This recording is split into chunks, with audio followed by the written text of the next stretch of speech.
29 episode जो आया है कर्ज़े जान का, उसको देखकर क्या लग रहा है? बहुत सारे सवाल हैं। एक मोमेंट है जहाँ पर बख्तियार को देख के बड़ा ही सुकून सा मिल रहा है, जिसमें दादी उसको समझा रही हैं। उसने बहुत लोगों की ज़िंदगी बर्बाद करी है, लेकिन साथ ही साथ सवाल ये भी है कि कहीं उसने अपनी बेटी बिनिश की ज़िंदगी तो बर्बाद नहीं कर दी है, क्योंकि उस आदमी को सिर्फ अपना दिखता है। अब कुछ लोग बोल रहे हैं कि अमार नहीं है, शायद से अमार को कुछ हो गया है असद और अमार की लड़ाई में, लेकिन अमार तो देखो एंड तक रहेगा ही रहेगा, क्योंकि स्टोरी अमार, नशवा और बुरहान ही है, तो उसे तो कुछ होने वाला है नहीं। पहली बात तो ये, और दूसरी बात ये कि शायद से अमार पे इल्ज़ाम लगेगा असद का, या तो बख्तियार असद के साथ में कुछ गलत करने वाला है जिसका इल्ज़ाम अमार पे लग जाएगा और अमार इस केस में फंस जाएगा। बख्तियार को सिर्फ अपने आप को सेफ रखने की आदत है, ठीक है।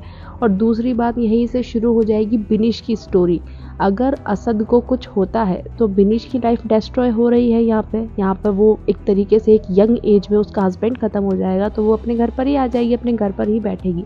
जिसके बाद यहाँ से दो स्टोरी शुरू हो सकती हैं कि अब दादी जो बिस्मा के साथ उन्होंने किया था, पूरे टाइम उसको अकेले रखा था, उससे शादी नहीं करने दे रही थी, क्या वो बिनिश के लिए भी यही रूल्स और रेगुलेशन फॉलो करेंगी अपने घर में, या फिर कुछ और नया ट्विस्ट आएगा? इंटरेस्टिंग होने वाली है स्टोरी। लेकिन बिनिश के लिए बहुत बुरी खबर है यहाँ पे। बिनिश जो इतनी बबली सी लड़की थी, अब उसके साथ में ऐसा इतनी प्यारा कपल लग रहा था असद और बिनिश का, तो बिनिश के साथ यहाँ पे गलत हो रहा है और कहीं ना कहीं इसमें बख्तियार इन्वॉल्व होगा ज़रूर। तो इससे क्या दिख रहा है, ये आदमी किसी का भी सगा नहीं है, सिर्फ इसको अपनी पड़ी है, ना ही अपने बेटे का है। उसको भी इसने अपने बैड बिहेवियर से बदल दिया, उसकी लाइफ भी डिस्ट्रॉय कर दी। इधर इसने अपने अब बेनिफिट के लिए, अपने एक साइड के लिए इसने असद के साथ कुछ ना कुछ ज़रूर किया है।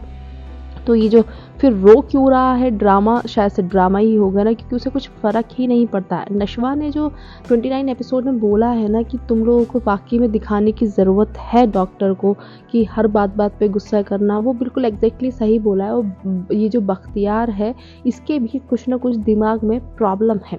आपको क्या लगता है, ये बात ज़रूर बताना कमेंट बॉक्स में। वीडियो अच्छी लगे तो like, share, subscribe and hit the bell icon.